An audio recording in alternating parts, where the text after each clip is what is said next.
aca ndeysaan yegsi nañ ci final bi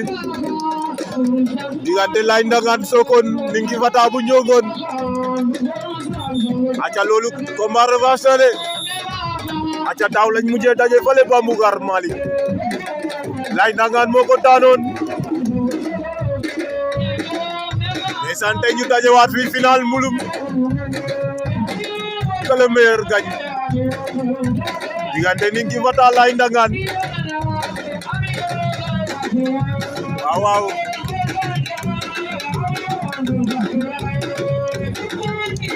Laye Ndangaan Ninki Fata bu Ndiongon ndeysaan ñoom ñaar ñëpp ku nekk ngembu bu ñuul nga ngemboo Laye daw na jël ko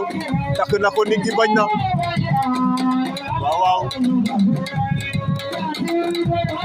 Laye Ndangaan Ninki Fata ku juum daanu diggante Ndiongon ak Ndangaan Sokone la ndeysaan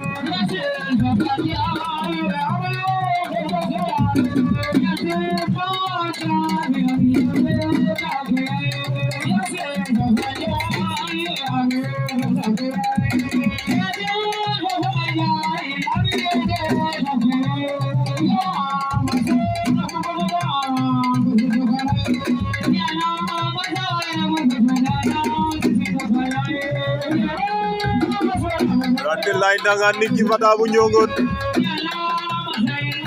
ale yala ma Seynabou te bote dana bisin dokala aca ndeysaan di bëgg ñi bëgg 100% Mulum TV bi aca gaay di leen wax maximum d'abonnés et partager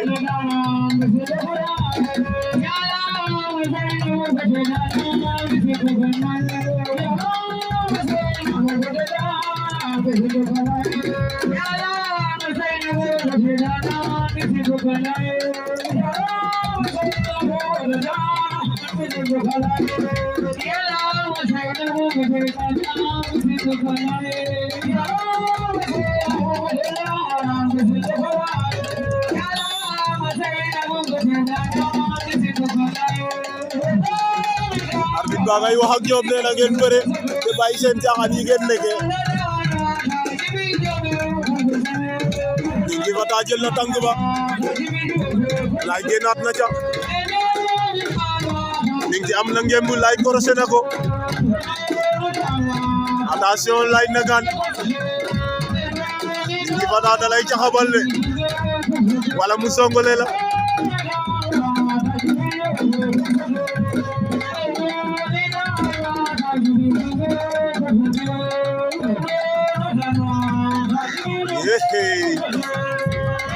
waxoon naa la ko da lay caxabal wala mu tegal la 16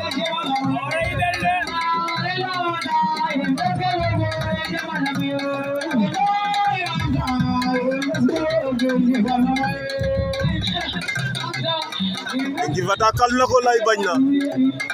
tey bi combat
Arbitre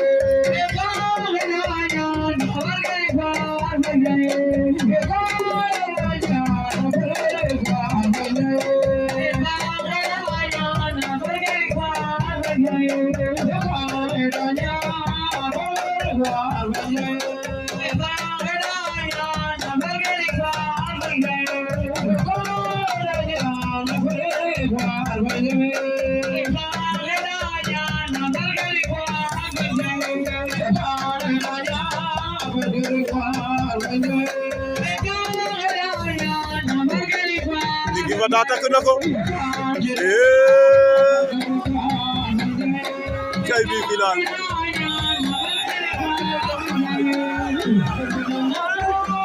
waaw waaw arbitre ba nee na mi-temps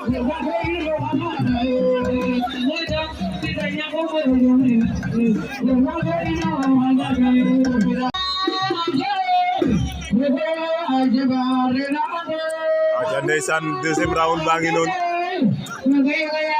diggante Laye Ndangaan Ningi Fata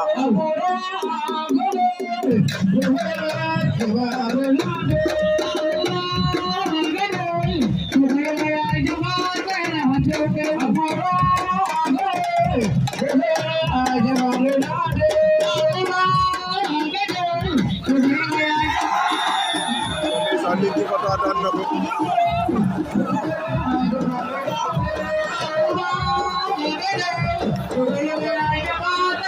Ningi Fata daan na Laye Ndangaan